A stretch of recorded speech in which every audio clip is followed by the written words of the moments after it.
तर आज ठरल्याप्रमाणे मैथिलीच्या दुसऱ्या गडावरच्या ट्रिपला जायचं ठरलं होतं. मैथिलीचा दुसरा गड होता शिवनेरी आणि शिवनेरीजवळच नाणेघाट होता, त्यामुळे तोही करू असं आम्ही ठरवलं होतं. तर जाण्यासाठी आम्ही सकाळी लवकरच उठलो होतो आणि तयार होऊन जायला निघालो. नेहमीप्रमाणे मैथिली बाहेर जायचं म्हटल्यावर खुश असते.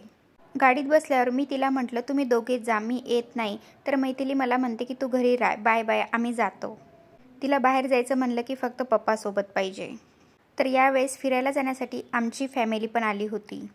हा मैथिलीचा छोटा भाऊ, बघा दोघे कसे डान्स करतायत. या दोघांची कॉमन एक गोष्ट म्हणजे फिरणं आणि डान्स करणं, आणि त्यातल्या त्यात दोघं सोबत असल्यावर तर मग पाहायचंच काम नाही. मस्ती, डान्स हे तर कंपल्सरीच. त्यानंतर सर्वांना भूक लागली होती, म्हणून नाश्ता करण्यासाठी आम्ही एका ठिकाणी थांबलो. तिथे एवढे सारे नाश्त्याचे आयटम डिस्प्लेवरती लावले होते. मैथिली आणि तिचे भाऊ बघत होते की त्यांना काय काय खायचं. सर्वांनी मस्त पोटभर नाश्ता केला आणि पुढे जायला निघालो. तर सर्वात पहिले आम्ही आलो नाणेघाटमध्ये. सुरुवातीला आम्ही तिथे गेलो तेव्हा जास्त पाऊस नव्हता. आम्ही गेल्यावर जस्ट पावसाला सुरुवात झाली होती आणि नंतर खूप जास्त पाऊस वाढला होता. आणि पाऊस पडल्यानंतरचं वातावरण बघा, एकदम जास्त पाऊस सुरू झाला आणि त्यातल्या त्यात वारंसुद्धा होतं, त्यामुळे कोणाला छत्रीसुद्धा ओपन करता येत नव्हती. त्यानंतर आम्ही तिथे फोटोज काढले आणि तिथून शिवनेरी किल्ल्यावर जाण्यासाठी निघालो. आणि ह्या बघा, ह्या मॅडम खिडकीतून बाहेर बघतायत, कारण बाहेरून खूप थंड हवा येत होती आणि तिला त्या थंड हवेत खूप छान वाटत होतं बाहेर बघायला. त्यानंतर आम्ही पोहोचलो शिवनेरी किल्ल्यावर. स्टार्टिंगलाच तिथे बोर्ड लावला होता की कुठले पॉईंट कुठे आहेत बघण्यासाठी. पोहोचल्यानंतर बघा, इथे मैथिलीला उचलून घेत होतो, तर तिला खाली पायी पायी चालायचं होतं.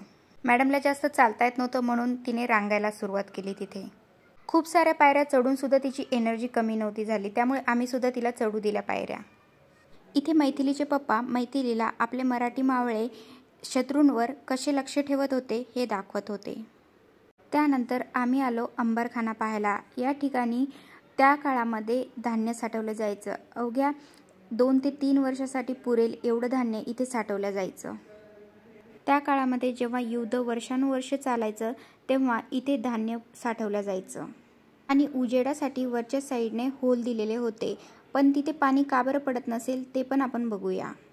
तर ते बघण्यासाठी आम्ही आलो अंबारखाना या स्थळाच्या स्लॅबवरती. बघा, इथे पण किती छोट्या पायऱ्या आहेत, तरी पण मैथिलीला खाली पायऱ्या चढायच्या आहेत.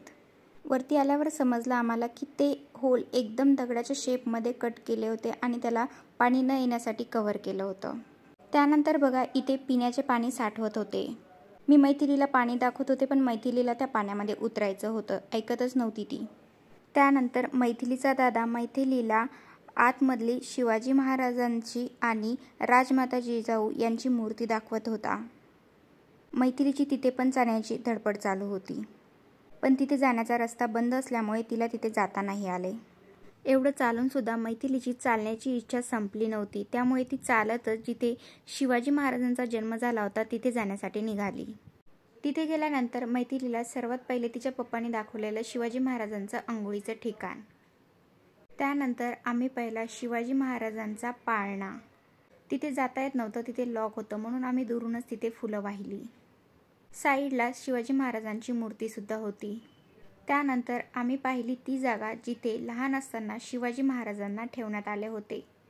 असे म्हणतात की ही जागा सर्वात सुरक्षित होती, म्हणून शिवाजी महाराजांच्या वडिलांनी शिवाजी महाराजांना तिथे ठेवले होते, कारण की ह्या जागेवरती शत्रूंना डायरेक्टली येता येत नव्हते, त्यामुळे शिवाजी महाराजांसाठी ही जागा खूप सुरक्षित होती.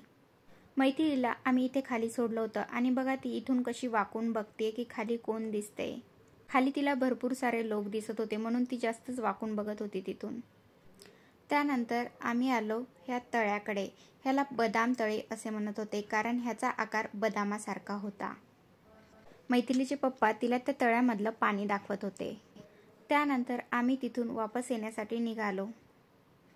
येताना तिथे अजून एक ठिकाण दिसलं जिथे वापरायचं पाणी साठवले जायचं, ते पण आम्ही बघितलं आणि मैथिलीला पण दाखवलं. ते बघून आम्ही वापस यायला निघालो. आता मैथिली चालून चालून खूप थकली होती, त्यामुळे ती तिच्या दादाजवळ गेली. ते दोघे मस्त मस्ती करत चालत होते रस्त्याने. असंच बोलत बोलत खाली यायला आम्हाला थोडासा अंधार झाला होता. त्यानंतर आम्ही रिटर्न पुण्याला यायला निघालो आणि गाडीत बसल्यावर अवघ्या अर्ध्या तासामध्ये मैथिली झोपी पण गेली. तर अशी होती मैथिलीची शिवनेरी किल्ल्यावरची ट्रिप. लवकरच भेटूया पुढच्या व्लॉगमध्ये. बाय.